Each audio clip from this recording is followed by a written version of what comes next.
Denise, Denise, it's Denise, it's Denise, it's Denise, Denise, it's a podcast party, it's a podcast party, it's a podcast party. I gotta say, I feel like we're besties now after this. What's up, guys? It's Denise Salcedo. Hey there, everyone. Welcome to the channel. It is Denise. Happy Tuesday. Thank you guys so much for being here. It is July 5th, and today we are going to be chatting NXT 2.0, the Great American Bash. This podcast is sponsored by Wrestle Rumble, and I feel, it's so weird, but I feel like it's been forever since I've been here on this channel, and the reason I say that is because it was a very, very long weekend. So the last show that I was here for was my Wednesday AEW Dynamite coverage, and then I'm usually here on Fridays, but this past Friday I wasn't here because I was in Las Vegas covering Money in the Bank, and so I feel like it's been an eternity. So I'm very happy to be back here once again. I'm still a little tired coming off of Las Vegas for some reason. I just got really tired. I think it's the heat. It is so dang hot in Las Vegas that it really just it kind of tires you out, to be honest, having that amount of heat. But either way, I hoped everybody enjoyed their 4-day holiday weekend, and we're pretty much getting things started here today. And already I'm seeing people's comments saying that they enjoyed today's episode of NXT 2.0, the Great American Bash, and I gotta agree with those people that say that. I thought today's show was a pretty good one. I thought there were a lot of good matches. There's going to be some exciting things to talk about. For the most part, it felt like a pretty decent show here today. It gave us a lot to actually talk about. And there's certain weeks where I don't feel like, there's certain weeks where I come on here and I'm like, oh my God, how am I going to fill up, a more than a 45-minute show? And, I actually feel like there's things to talk about on today's show, which makes me very happy. But before we get to all of that, I just want to remind you guys all that this is a very interactive show. Please take part in the chat and let us know what you guys thought of the matches, of the show, and all of the things that we discuss here today. On top of that, if you want to make sure your question, comment, or statement gets read on this podcast, and you also want to help support me, help support the show, you are more than welcome to send in a super chat. A super chat guarantees that your comment, again, question, or statement gets read on this show.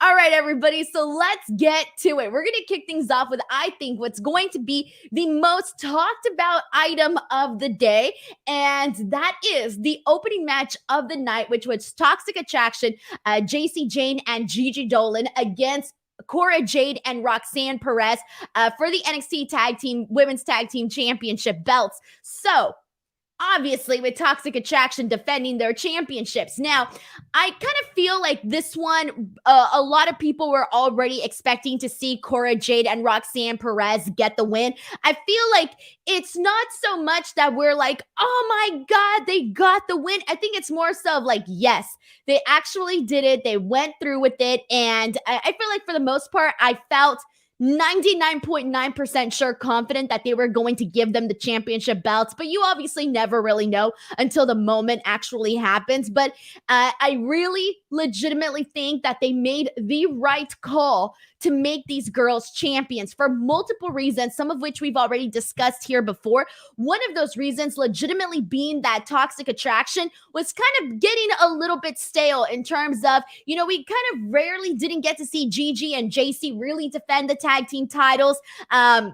I kind of felt like we were seeing a lot of the same thing. There really wasn't anything like too fresh and new in that with them as champions. So I kind of feel like we were ready to move on. On top of that, we then had this like birth of the team of Roxanne and Cora Jade. On one hand, you had Cora Jade, who for the most part has started to make a name for herself on NXT 2.0. She had a little bit of a down period, but now this is kind of her getting back up there where I think they prefer for her to be in the spotlight. and she's a very likable girl. On top of that, you have Roxanne Perez, who's kind of coming in here into WWE, into NXT 2.0, like a firecracker. And by that, I mean, she's coming in here and, she's already was a fan favorite the second that she came in, and she quickly wins the NXT Breakout Tournament for the women. And now here she is holding gold. And we'll talk more about what's happening with Roxanne Perez. But you essentially have both of these girls combined together into this tag team. And you have a win-win situation. One, you have young girls that are legitimately talented, they're good, and they're likable. And not only that, combined together, they actually have chemistry. They look good together as a team. It makes sense to have them as a team. So I feel like overall, it's a win-win situation. It also brings something fresh to NXT 2.0, because for the longest time, since NXT 2.0, Toxic Attraction was really the focal point for a very, very long time. So now it finally feels like we're going to go into a new direction with Roxanne Perez and Cora Jade as a tag team. So I was very happy that they went with the direction that I think a lot of people were hoping that they went in. And I do want to talk a little bit about the match itself, though. I thought the match for the most part was okay. It was fine. I think obviously the big moment was the actual finale, was the actual win and all of that. The match itself was okay. I do want to talk. There was one of the parts that I liked was I really loved the enziguri followed by the knee to the face from Cora. From Cora Jade to Gigi Dolan. I really liked that little portion of the match. We ended up seeing Mandy Rose try and get herself involved in this match, so the referee kicks her out.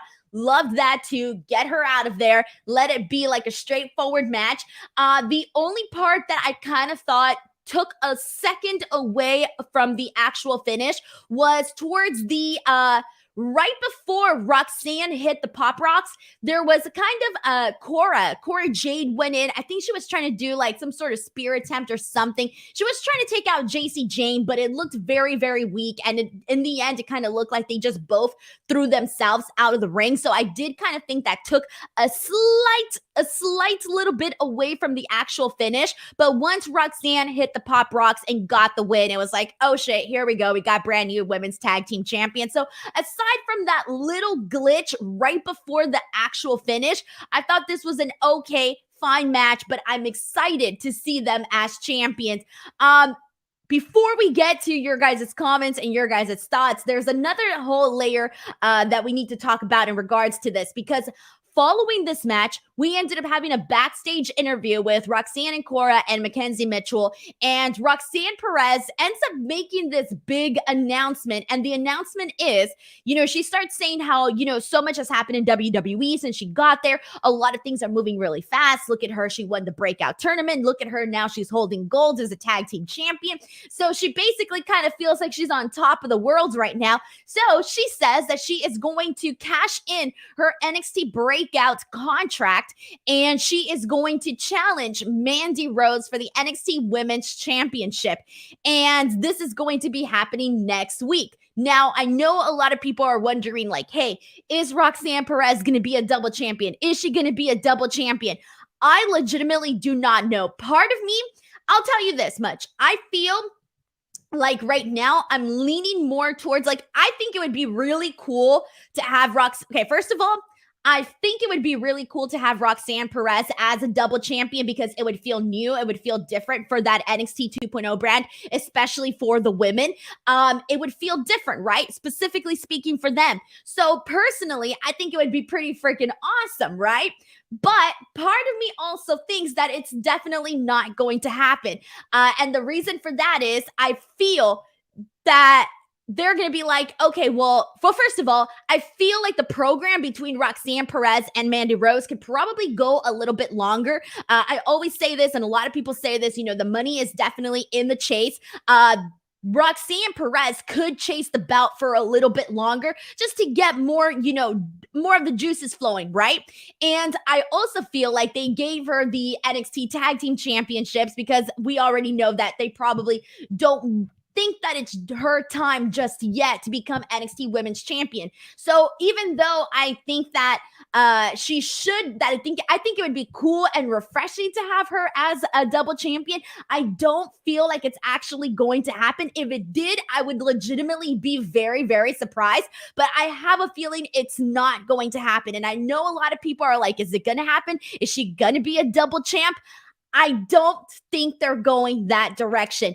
Whether I'm not saying she's not going to be NXT Women's Champion, I just don't think it's going to happen next week. I think there's going to be a little bit more until we actually finally get this crowning moment where she actually gets the championship. Plus, she's just got there. She can actually, her and Cora Jade, they can do so much as tag team champions, where Roxanne doesn't need the belt right now because she already has that tag team championship belt with Cora Jade. So it's very interesting, but again, I just don't think it's going to happen just yet, but I could be wrong.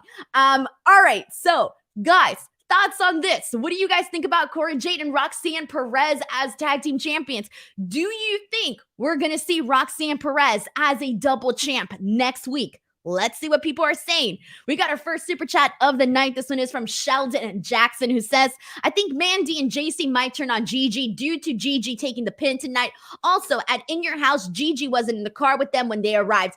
If they do start doing this thing where, Toxic Attraction starts to break up, I'm not like totally, I think it would, see, here's the thing, is that I'm a fan of Toxic Attraction, even though, like I said, things got a little stale with them. I still am a fan of theirs, and I feel like they can have cool programs with, other women on the roster. There's still so much that can be done with them as a trio. So even though I don't want them to necessarily like fall apart and break up already, because I do think that there's still so much more that you can do with Toxic Attraction, but let's say they were to go that direction and actually have them break up, well, obviously there's going to be something there because, however they decide to do it, they're going to have a story there. So I don't want them to break up just yet because I like Toxic Attraction together. I think they're cool, but I just think they got to spice them up a little bit more because, again, they shouldn't have gotten to the point where you were like, okay, I'm ready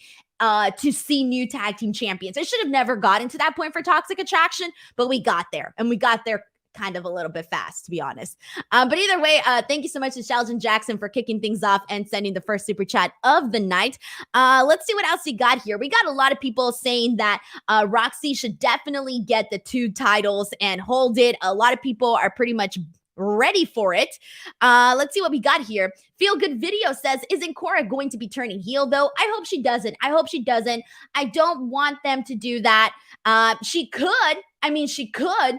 They could easily like, I wouldn't like it though. I wouldn't like it because they could do the whole like Cora Jade turns on Roxanne Perez and screws her out of winning the championship, but it would be kind of dumb because they're tag team champions and therefore Cora Jade would essentially be screwing herself. So that to me wouldn't make sense.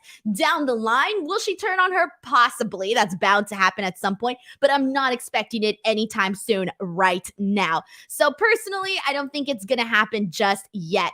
All right, let's see what else we got here. This is from Fernando, who says, I would love to see Roxanne Perez win the championship. It's what I wanted for her in the first place instead of the tag titles. Yeah, I think a lot of us kind of felt that way, but I feel like, for example, it's like the go-to destination that you want is to be champion, right? Whether you're a man or a woman, whatever brand you're on, the destination is like you have the starting point and then you have the star location, like where the treasure's at. That is the top championship, right?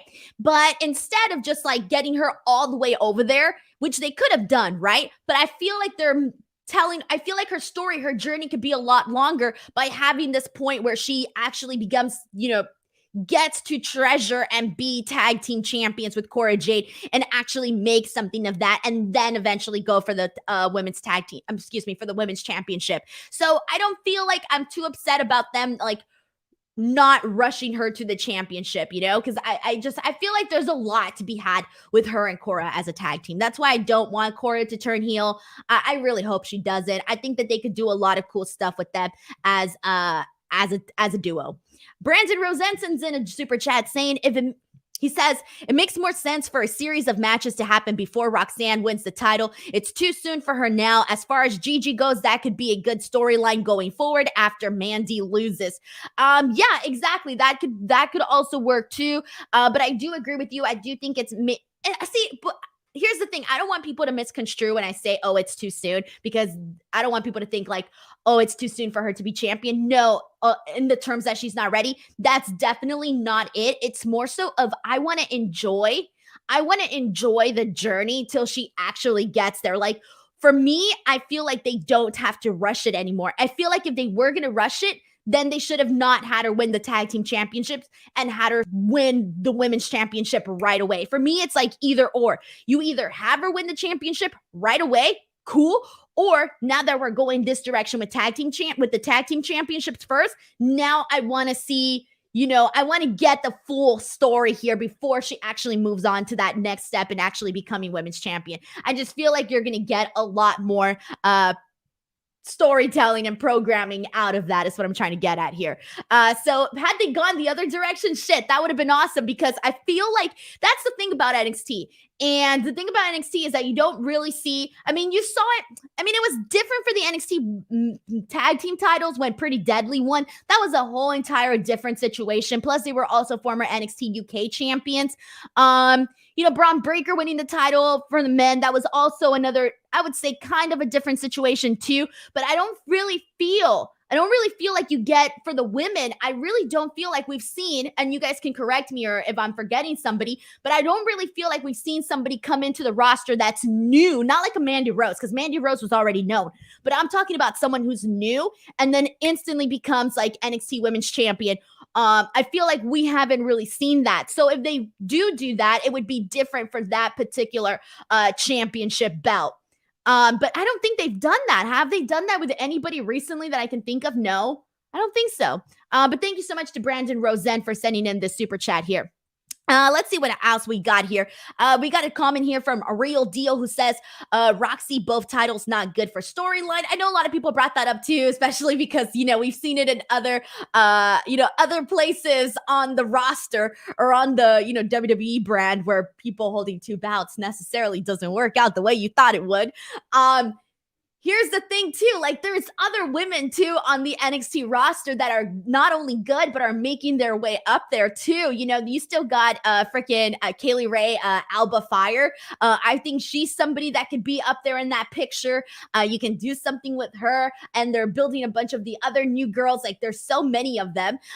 So they don't necessarily have to go this direction right away with Roxanne just yet. Let her enjoy the tag titles. Isaac Looper says the tag titles are worthless. Let's finally have them mean something then. This could be the opportunity.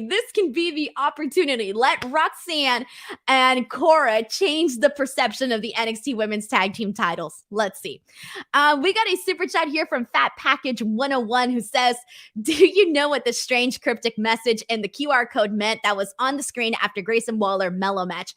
All right, so let's talk about that now. That happened later on in the show, but because we got a super chat, we'll talk about it now.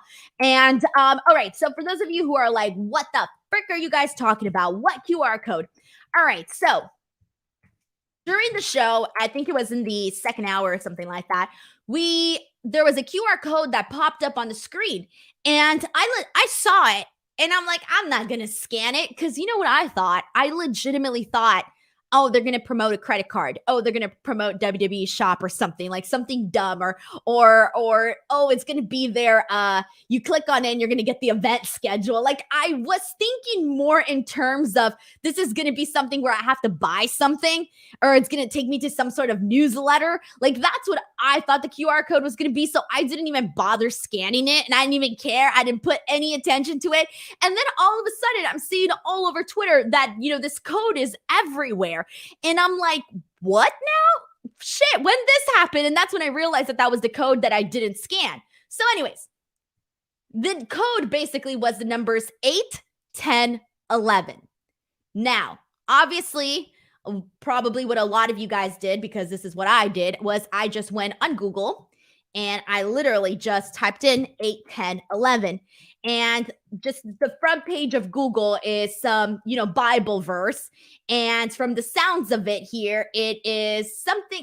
Now, please, guys, I haven't read the Bible. I don't know anything about the Bible. So please do not take my word for this. This is literally what I'm getting off of Google. But there's like a John 8:10:11, and it says something about women, where are they? Has no one condemned you? No one, Lord.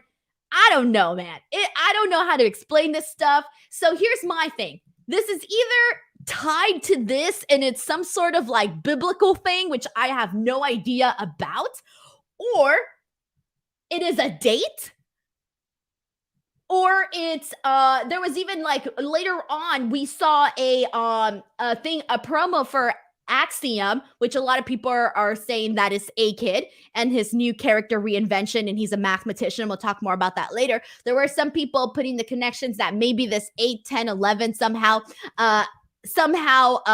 connected to him. I have a feeling that it is going to be something totally different on its own. But the only thing that I see pop up online is something about the Bible. So, with that being said, if you guys have any better theories as to what this is, send them in here. Thank you so much to Fat Package 101, and I'm sorry if I gave you the runaround here. Let's see what we got here. Okay, this is a good one. I saw this one on Twitter as well, and this is the alphanumeric, meaning that the 8:10:11 can also stand for HJK. Who has the initials HJK? Who has the initials HJK? I mean, I know HBK, but what about HJK? I can't think of somebody right now. Let's see what else we got here. Let's go through a couple more here. Let's see. I'm trying to see if anybody has any good ones here. This is from Pomi Wrestling. It says Rhea Ripley's the closest one. Debuted in August of 2019, won the belt December that year. I don't think so. Man, I legitimately do not know. And I'm hoping we get some really good predictions here. But so far, I have a feeling it might be tied into the Bible stuff, or it might be along the lines of that HJK thing that people are bringing up about that. So I'm guessing either one of those. Or maybe it's a date. Maybe something important. But see, here's the thing, though. Like, I don't know. Maybe it's a date. Damn, this is what I date, guys. We had a lot of math-related stuff, a lot of code stuff on today's NXT 2.0. And let me tell you something. I'm not a code breaker. I'm not a mathematician. Those are not in my skill sets. Let's see what people are saying. Someone help. Fat Package 101 sends in a super chat saying, if Mandy loses, does Toxic come up to the main roster?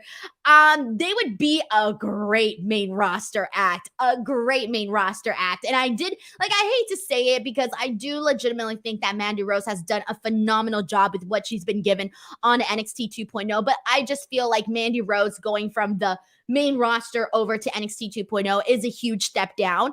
And I feel bad saying that, because she has done a great job, and, she, is holding the championship belt, but it is a huge step down. Obviously, you want to be part of the Raw or SmackDown brand to really be considered a top WWE superstar. And when you go from like already being part of that roster and then being set back down, I don't know. To me, personally, if it was me, I wouldn't like it. I would want to be on Raw or on SmackDown. Like, I'll just be real with you guys.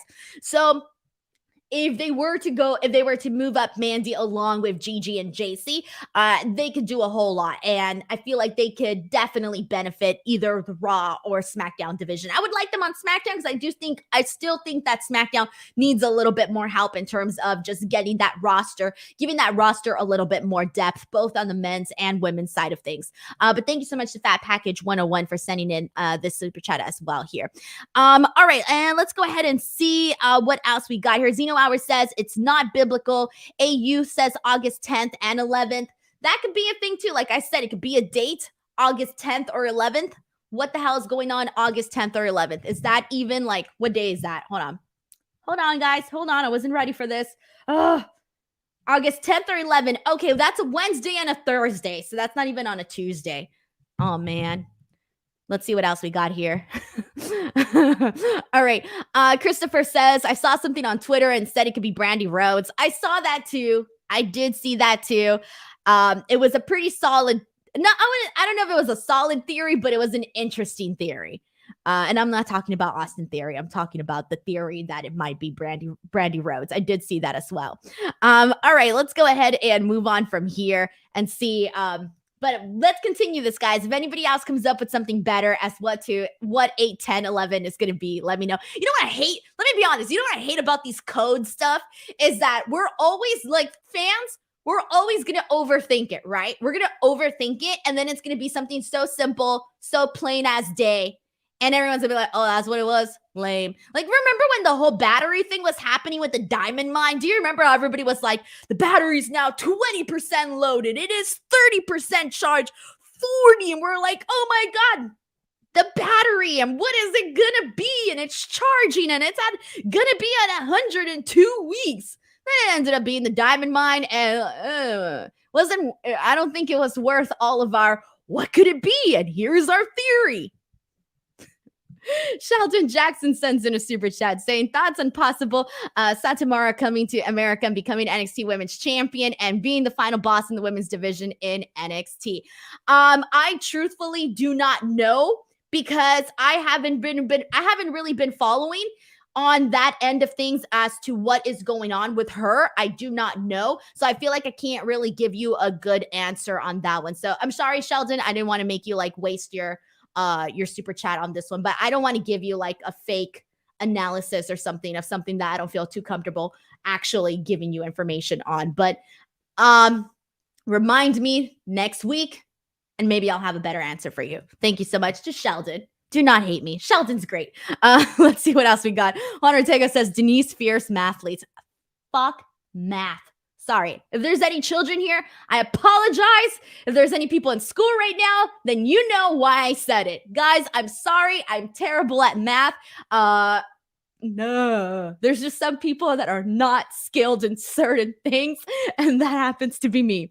All right, let's go ahead and move on from here. We got Pretty Deadly. They had a quick backstage, not a backstage promo. They had more of a vignette where they're basically saying that Essex is better than Paris, France, and you know they're talking about it being like.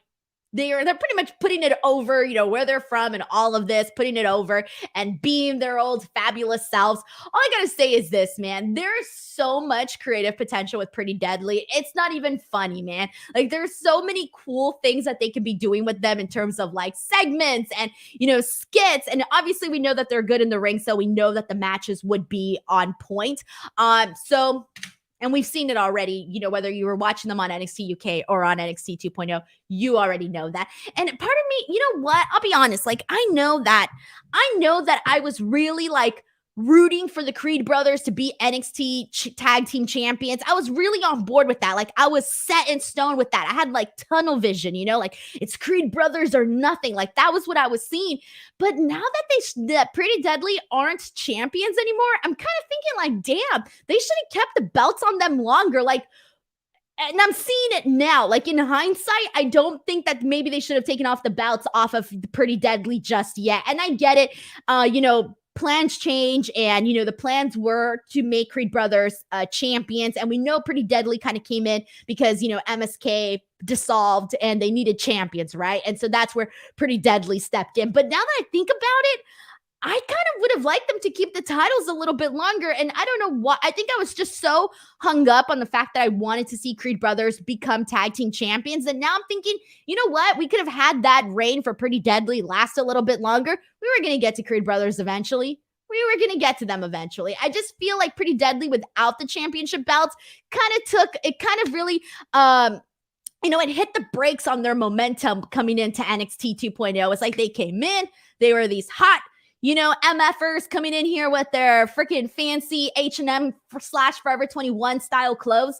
And now it's like, yeah, they're cool and all, but I kind of wish that they had the championships. I'm a little upset at myself for only having tunnel vision here. Alrighty, so let's go ahead. And this is actually something else that people have been saying on social media. And this is a comment from Real Deal who says Pretty Deadly should have been the new and by that I mean the maximum male models on SmackDown. I like to call them because it's 3 M's. Yeah, I think that would have been interesting as well to have something like that. They definitely fit the criteria, but at the same time, I think Pretty Deadly could do their own thing and thrive without having to be thrown into that male model stuff. All right. Sheldon Jackson says that it's not a teachable moment, Denise. Not a teachable moment. All right. And we got more people putting over Pretty Deadly for being charismatic, etc.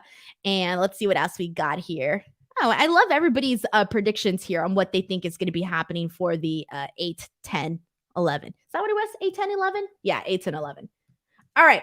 Moving on here, guys. Our second match of the night. This was Wes Lee versus Trick Williams. Now, I got to tell you guys, I've loved the build so far to this match because I've said it before, but I really enjoyed that. I really enjoyed that promo from Wes Lee. And so I'll give you guys a little bit of some insight here. So we all know that Nash Carter is gone, no longer in WWE. We already know the whole debacle that happened with that, right? So I was at Warrior Wrestling in Chicago this past weekend, and Nash Carter, who is Zachary Wentz, was on that show. He was on that show. So I kind of briefly spoke to him and kind of asked him what he was thinking in terms of what they were doing with Wes Lee on NXT 2.0. And, I won't, say everything that he said because, I would consider that personal, but he did mention that when he heard that promo from Wes Lee, the one that he cut, the very emotional one, he did tell me that he cried. He cried, seeing Wes Lee go out there and say the things that he said. And so that was pretty interesting to hear. I'm not surprised because they were, I'm assuming they're still friends. I don't know. They were our friends. I don't know, but I'm not surprised, to kind of hear that. So anyways, that was just a little tidbit to throw in here because I figured might as well throw it in here. But let's talk about this actual match because like I said, I really enjoyed the build to Wes Lee and Trick Williams, given how Trick Williams came out, called him out, they exchanged words. That was all good and dandy. Okay, fine. Now, the actual match itself was okay. I really liked I pretty much liked all of the combo strikes, the combo of strikes that we got from Wes Lee. Fine again too. The ending.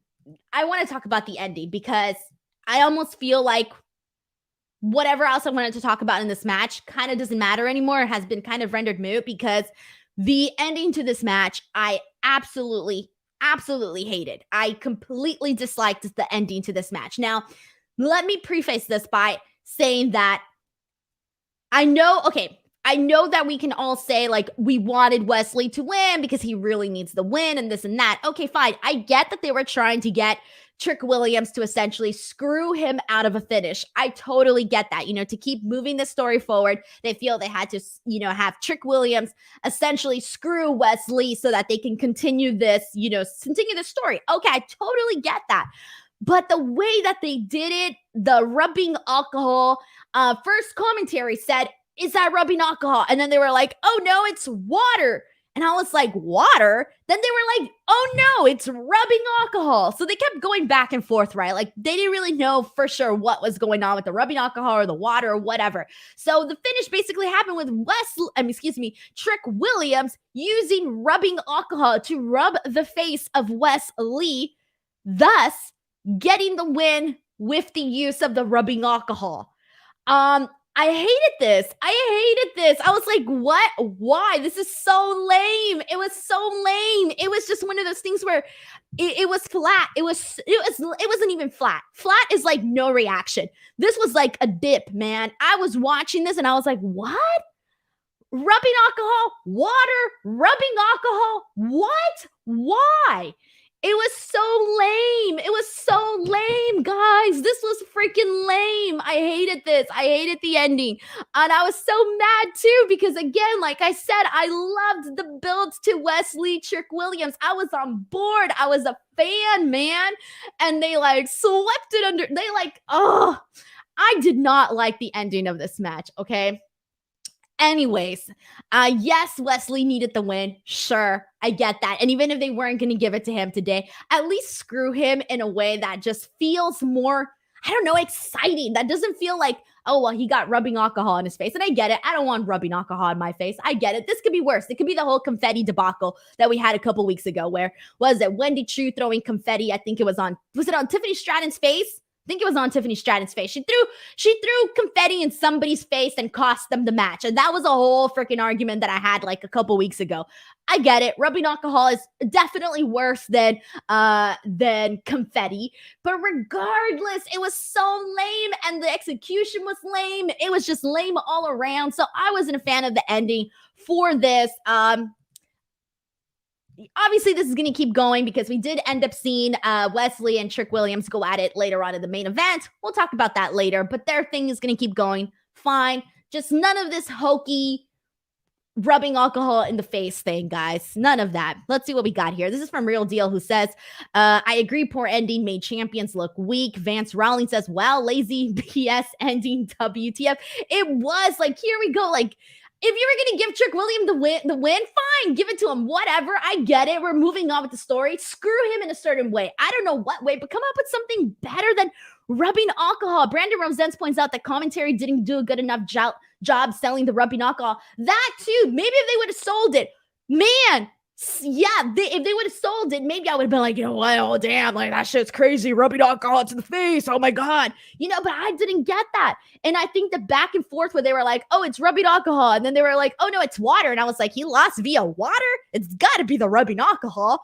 I mean, unless you're drinking water and it goes down the wrong pipe and you start choking and you lose a match, that I can buy. Moving, man. Oh, let's see what people are saying here. This is from Pomi Wrestling. He says, I doubt any of the crowd live could understand what exactly what happening in that ending. I agree. If you're in the live crowd, and granted the place is small, so maybe they heard the commentary saying rubbing alcohol, but then again, probably not because everybody's going to be talking. Maybe they didn't hear. But I'm assuming if I was in the live crowd, I would have thought like, oh, it was water. I don't know. It was just not the best. Marvin says he feels bad for Wes Lee. I do too. I really do too. How many times haven't we been on here talking about how you know, I wasn't a fan of what they were doing with Wes Lee and Zion Quinn. You know, I just haven't been a fan of anything that they've done with Wes Lee so far. Aside from that one promo. There hasn't been anything where I'm like, this is it. You know, they finally found, you know, they're getting him, you know, they're finally having Wes Lee stand on his own 2 feet, right? Hasn't happened just yet. Man, especially to lose in this manner. Oh, God. All right, let's see what else we got here. Cole. Hey, guys, Cole's coming to my wedding. Hey, Cole. Cole says baby oil and rubbing alcohol, the 2 deadliest weapons in WWE. This is true. This is very, very true. So I'll tell you, funny story. My fiance went to Money in the Bank with me, and he was sitting down. He doesn't get to watch, you know, any of these shows because he works. He's got a job, right? His job's not covering wrestling. He's got a real legit job, right? Anyway, so he's sitting there watching Money in the Bank with me, and they're showing the recap of the Austin Theory, Bobby Lashley story, right? And I guess they were talking about the pose off, the pose down, whatever the hell they were calling it. And I was just sitting there and he turns to me and he goes, Denise, they did a pose off? And I was like, oh, you didn't know? And he was like, no. And I told him, I was like, yeah. And it ended with baby oil. And he was like, what? And then I said, and it was the main event of Raw that night. I couldn't believe it. Anyways, but there you go. All right, so let's go ahead and move on from here and see what we got. This is from Too Humble, who says, I was sitting front row. I didn't know it was rubbing alcohol. Oh, you were at the show and you didn't know it was rubbing alcohol. Okay, so there you go. That kind of proves what Pomi was bringing up earlier in the comment section here. All right, so let's go ahead and continue on from here. And let's see. We got a question from Aaron Murray, who says, Denise, I missed the show tonight. Is it worth watching tonight? Let me see. I mean, if you want to see Cora, Jade, and Roxanne Perez win their titles, I would say watch that match for sure. And I did actually really enjoy, and I haven't talked about it just yet, but I did enjoy Carmelo Hayes and Grayson Waller. I wouldn't say go out of your way to watch it, but if you want to go out of your way to watch it, then sure, I would recommend that one as well. All right, but let's go ahead and move on from here because we got a couple more items to get to.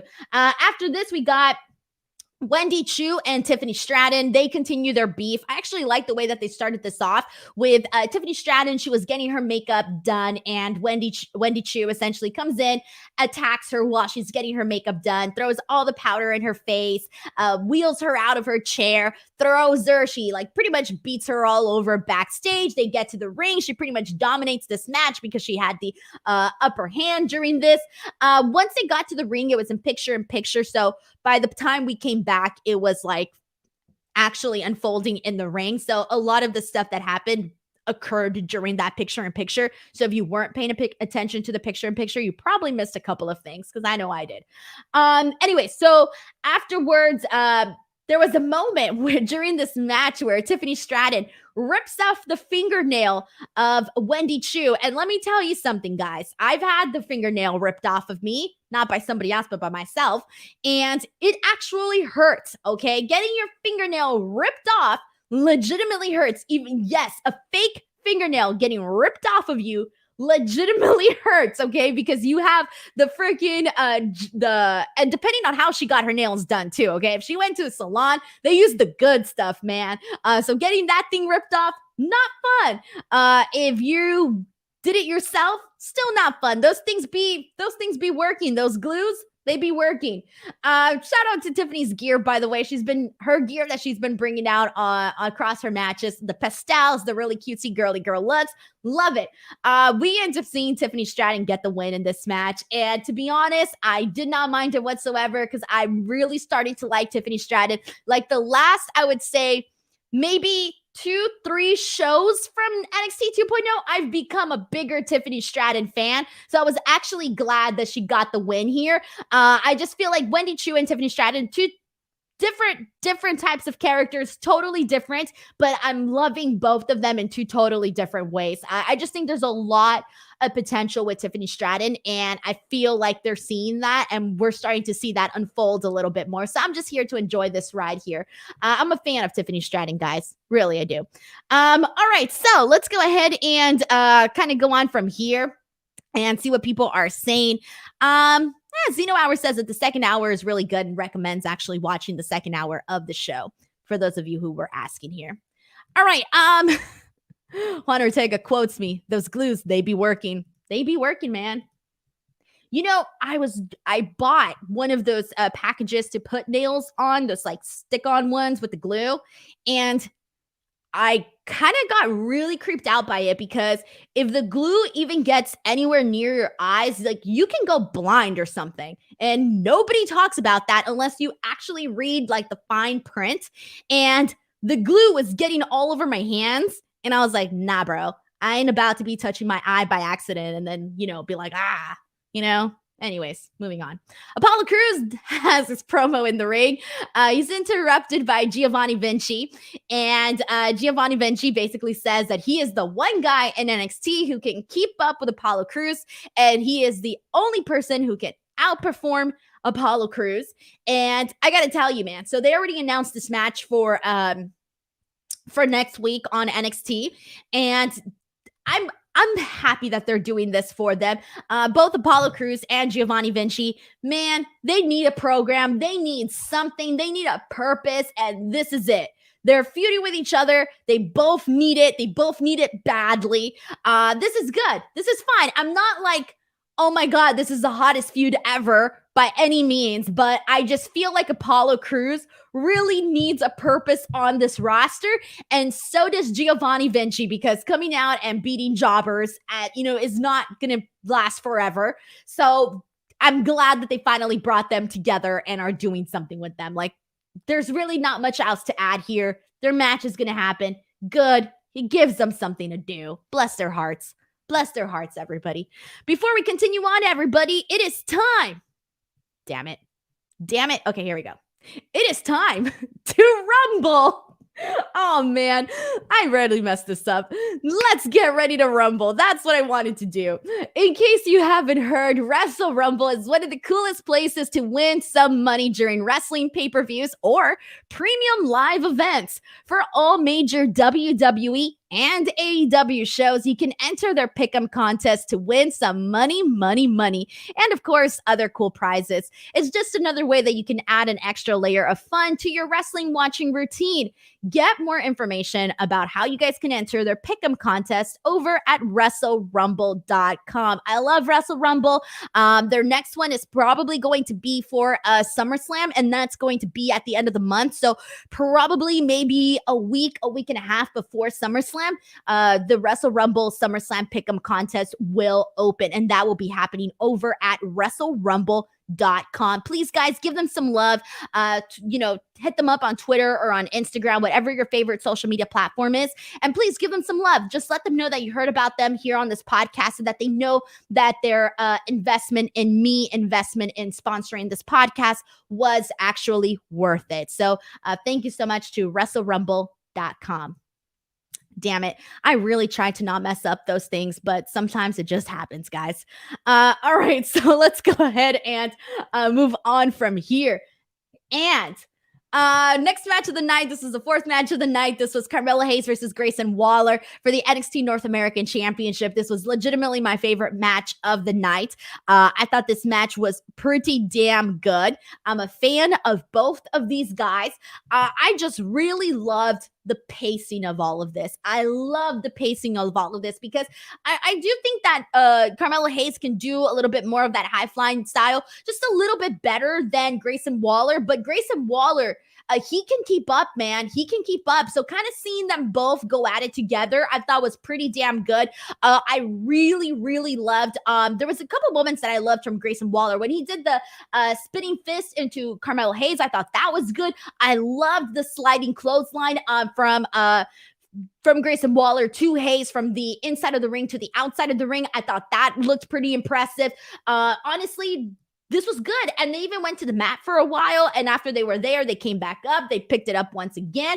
I thought this match had a good flow. And then we did end up seeing Trick Williams try to get involved to help out his guy. But of course, Wes Lee came out and basically attacked him. And so that kind of tied into what they were, to their match earlier, and how he screwed him with the rubbing alcohol and all of that. Afterwards, Carmelo still ends up winning and retaining the championship. Perfectly fine. This was a competitive match. I didn't want to see a title change here. I'm a fan of Grayson Waller, but I just don't think that it was time to end Carmelo Hayes' NXT North American Championship run. So this was perfectly fine. It gave him a good match. Fine across the board. Checked all the boxes for me. Good stuff here. So I was a fan of this. This was probably the match that, if you want to watch NXT 2.0, like let's say you just didn't watch, if you want to watch NXT 2.0, I would say that this would be the match for you to watch. I thought it was great. Marvin says Carmelo Hayes versus Waller was a great match. Completely agree as well. We got Christopher, who says that Apollo Crews versus Giovanni Vinci is going to be a great match. I think so too. So good for them. Honestly, good for them to even get that opportunity there. And let's go ahead and see what else we got here. This is from Brandon, who says that he loved the presentation of Melo as a babyface here as well. Zeno Hour points out that there was no wasted motion in this match. Completely agree. Power Driver Finisher says Wes popping out of nowhere. He did. It was good timing, honestly, especially because he came in through the crowd as well. He could have easily been stalled by like one fan. Like if one fan would have just gone like popped out and been like, hey, yo, would have ruined that timing there. But either way, it worked out. All right, guys, let's go ahead and move on from here. After this, we got the Creed Brothers versus Strong and Kemp for the NXT Tag Team Championships. I didn't like this match. I thought this match was very, very forgettable. Like, I didn't think there was much to even talk about here. Like, I wasn't necessarily too over the moon about it. I thought it could have been better. We saw some nice, showcases. We saw, Damon Kemp, he looked fine. He's been looking fine, but there was nothing that I thought was, had me over the moon by any means. It wasn't necessarily like, hey, I think this match could have been better. I think maybe they didn't have enough time. The last two matches did kind of feel a little bit rushed. So maybe that's what it was. I felt this match could have been so much better. There just really wasn't anything there. I think that, probably this isn't going to be the last time we get this match. So maybe this was just a quick little tease, but no. I mean, Creed Brothers get their win. Cool. But other than that, this was a completely forgettable match to me. And the Diamond Mine is legitimately just like a troubled relationship. And They just can't find a way to officially break it off, end the relationship. I'm so and totally over it. Yeah, the cannonball was good. Yeah, the cannonball was fine. Thank you for pointing that out. But other than that, there ain't nothing much else that I can add. Nothing much else. All right, so let's go ahead and move on from here. After this, I kind of mentioned this earlier, but we did get a tease for a new person coming into NXT 2.0. We always got new people coming into NXT 2.0, guys. That is the theme of the night of the show. We got new people always coming at us left and right. We got name changes galore. You name it, it's happening. Anyway, so this new person is going by Axiom, and he is a mathematician. It's a mathematician, and everyone is guessing that this is going to be A-Kid. Now, A-Kid we have seen on NXT already, and then we just kind of stopped seeing him. Like, he came in and he was red hot and doing good stuff, and, you know, everybody was on board, and then we kind of just stopped seeing him, and a lot of people are assuming that this is going to be his reinvention, his new persona on NXT 2.0, and unless anybody has any other predictions, it seems that 99.9% of the people believe that this is a kid. But let's see what we got here. Yes, for those of you guys asking if I already talked about the QR code, that was earlier on in the show. However, if you have some brilliant predictions, please feel free to share them, but we already talked about that earlier. All right, guys. And Zeno Hour says we got a riddle, a theory, and now an axiom. My God. All right. Good for him. He's entertaining. I like A-Kid. He's entertaining. Sure. I think he'll still be entertaining if he comes out as a mathematician. And just, oh God, I really hope they don't do math. Oh, I really hope they don't do something with Andre Chase here. No, I hope not. Oh no, that will kill me. I just hope they don't harness too much. I hope they don't just focus too much on the math stuff, because I'll lose it. I'll lose it every week, guys. I'll lose it every week. A-Kid is basically the accountant, says Zeno Hour. Oh, man. Isaac Looper says, what about Steiner math? Well, Steiner math, I'll tell you. If it's Steiner math, I'll take it. Any other math, out the door. All right, next week, matches that have been announced, and we already talked about this earlier. Roxanne Perez versus Mandy Rose for the NXT Women's Championship. Apollo Crews versus Giovanni Vinci singles match next week. Now, main event time. Cameron Grimes versus Bron Breakker for the NXT Championship. I tweeted this out, and I'm going to repeat it again. I'm not going to lie to you all. A huge part of me was kind of hoping that it would be Cameron Grimes today. I think the reason why I say that is a lot of the back-to-back feuds that Bron Breakker has had has slowly killed my interest in Bron Breakker as champion. They've just slowly been, like, my heart was full with him as champion, and they just slowly kept taking pieces off. And I'm to the point where I'm ready to bring somebody else in. Because it just, all the Dolph Ziggler stuff, I wasn't a fan. The Joe Gacy stuff, I wasn't a fan. Oh, they just kind of killed my interest in Bron as NXT champion. They killed my interest there. And I did say that Cameron Grimes and Bron Breakker was legitimately the first thing that I actually liked. And I do feel that way. I feel that way. Like, that is the first thing I've legitimately liked for Bron Breakker. But also, I was like, damn, what if they just, like, I started romanticizing the idea of Cameron Grimes as NXT champion. And once I did that, I realized that I wanted to see it more. So that's kind of where I was at. I mean, obviously, I didn't really think it was going to happen, though. It was something that I wanted to see, but that didn't mean I really actually believed it was going to happen. So, Bron Breakker. But let me talk a little bit about this match here. Great clothesline from Bron Breakker. Good stuff there. Love the cannonball from Grimes. That was from Grimes to Breakker, excuse me. That was awesome. Bron Breakker doing the Frankensteiner. Phenomenal. Got a huge reaction from the crowd. Awesome.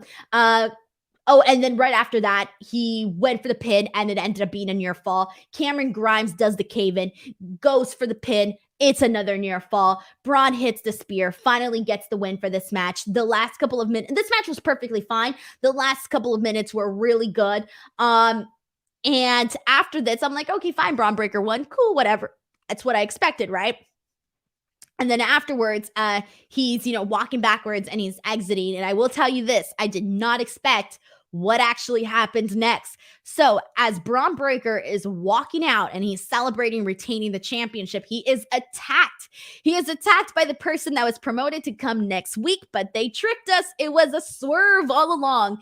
And it was JD McDonough. I still can't say his last name. Jordan Devlin, who's now going by JD McDonough. He comes out, he attacks Bron Breakker from behind and ends up putting him through the table that was set on the by the stage area with all of the food fixins. And so he puts him through the table, and now we know that he's moving on into this program with him. So personally, I am very, very happy that we now know who Bron Breakker is going to be feuding with next. I do think they could have probably told a little bit of a longer program with Cameron Grimes. Like, the fact that the Cameron Grimes program was shorter than the one with Joe Gacy and Bron Breakker kind of bums me out. It really bums me out there. I think their program could have been just as long as the Joe Gacy one or around the same time. But whatever, it's fine. We're moving on. Okay. I'm all here for Bron Breakker. I'm re-winning my heart back into him as NXT champion. I like the guy. I just need the championship reign to start feeling more interesting. So that's where I'm at with all of this. I was very glad that we know who his next opponent's going to be. This was a great debut for him, for JD as well. A great debut here. Great way to make an entrance attacking Bron Breakker. Hell freaking yeah. You don't make a statement other than attacking the actual champion. So I like that. That was all perfectly great stuff.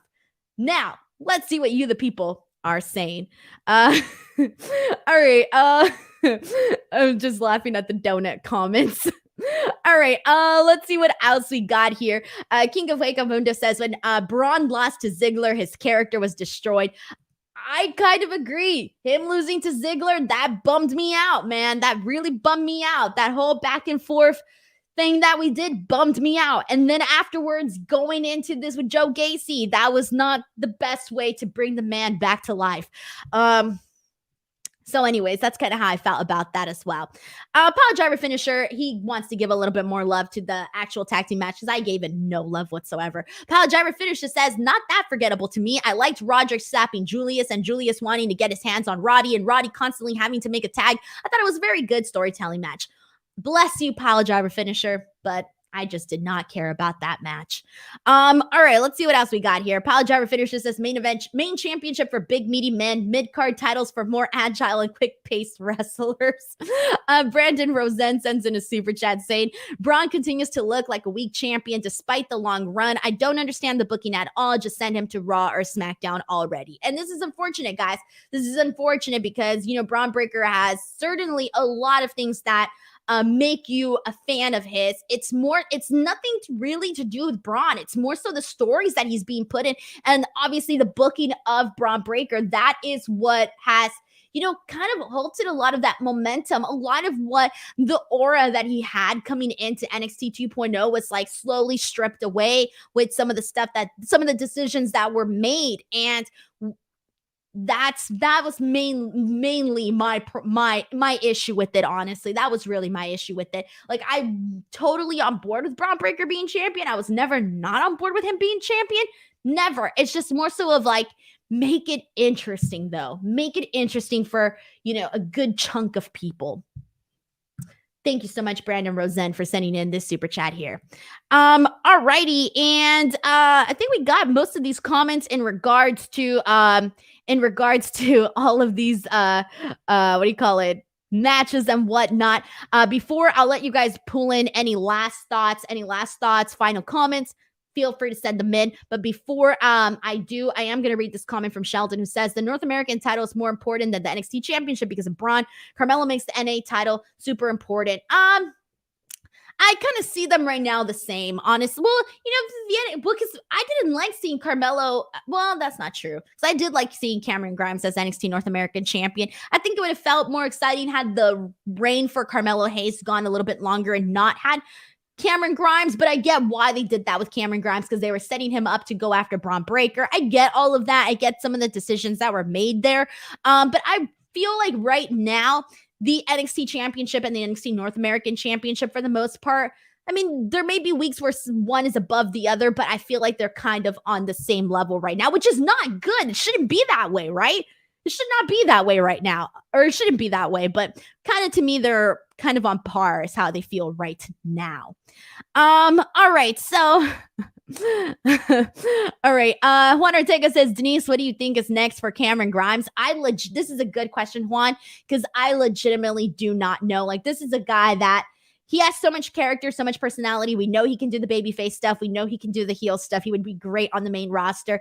They're not giving him the NXT Championship. He just won the NXT North American Championship and lost that really quickly. So what else is next? I can't even give you an answer. I mean, unless he goes to Raw and SmackDown, which he should have gone a long time ago, I don't know. I legitimately do not know. I feel like he's a guy that's kind of been a little bit everywhere on NXT. And of course, not winning the NXT Championship, but that would have been really nice to see, I think, especially for a guy that, was part of the black and gold era of NXT and did a lot of good stuff there as well. But there you go. I'm sorry I couldn't answer this question, Juan. We have a super chat here from DJ Cap T Mystery. Thank you so much for sending in a super chat. It says, you think WWE will ever collaborate with AEW? Rumors running rampant. Man, I feel like the WWE, I mean, this is a totally different conversation for a totally other time. But just because you did send in a super chat, I'll at least give you somewhat of an answer here. I don't think so. My truth answer is I don't think so. I don't know what else to say. I don't think so. If it ever happens, maybe down the line. Right now, no. In terms of like rumors running rampant, there's always rumors running around. There's always all of this talk and stuff, wherever you're getting your rumors and seeing all of this. I, for the most part, don't see any of that type of stuff. I try to steer away from I always check to see where certain stuff is coming from before I care to pay any more attention to it, right? Like before I decide if I want to waste my time on a certain rumor, right? I just feel like right now it doesn't feel like that's going to happen. There's just too much. And even if it did, let's just flatter it. Let's just say it did.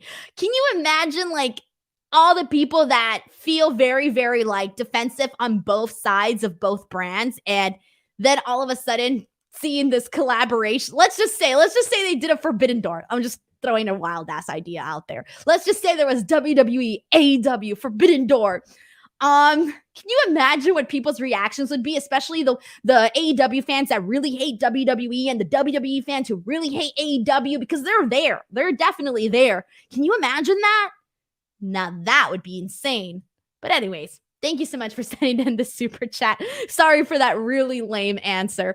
All right, let's see what else we got here. This is from Robin, who sends in their analysis on NXT, saying, NXT was great tonight. Good and entertaining matches, great characters, and no 20-minute BS choreographed dance moves or spots, whatever you may call it. It was a good show today. I definitely agree with that. I thought it was a pretty solid show today. Gave us a lot to talk about, which makes me very damn happy. All right, so let's go ahead, and I think I got most of everything here, guys. I got most of everything here. Tony says, book it, Nick and Tony Khan. He should just put book it for the cons. All right, guys, that was NXT 2.0 here today, the Great American Bash. Thank you guys, as always, so much for tuning in. Please do not forget that this Wednesday, I will be live tomorrow to talk about AEW Dynamite, and then Friday, I will be back to talk about SmackDown and Rampage. Also, if you haven't yet, please head on over to my YouTube channel, youtube.com/Denise Salcedo. I have officially surpassed 60,000 subscribers. Ooh, so happy. I officially surpassed that. So please continue going there and support all of the AEW New Japan Forbidden Door scrums are up there. I have a brilliant freaking interview with Rocky Romero that is just so awesome. There's so much information there. It's literally my favorite interview that I've done in a very, very long time. If you are really interested in how things worked between AEW and New Japan Pro Wrestling, talking about the Forbidden Door, go check out that interview. That's the one where I think you're going to get a lot of legitimate insight on all of that. On top of that, I have interviews with Malachi Black, Tasha Steeles, Brian Pillman Jr., Bianca Belair, Belair from this weekend. That was my favorite interview that I got from Money in the Bank. That interview with Bianca Belair. She is a star, a freaking star, and you can totally see that in that interview there. And there's just so much more to come on that channel. I'm really happy because I'm starting to get more sponsorships and brand deals for that channel. So thank you guys for your support. Please head on over there. And on top of that, do not forget to like this video and subscribe to F4W Online. See you guys tomorrow for AEW Dynamite coverage. Bye, everyone.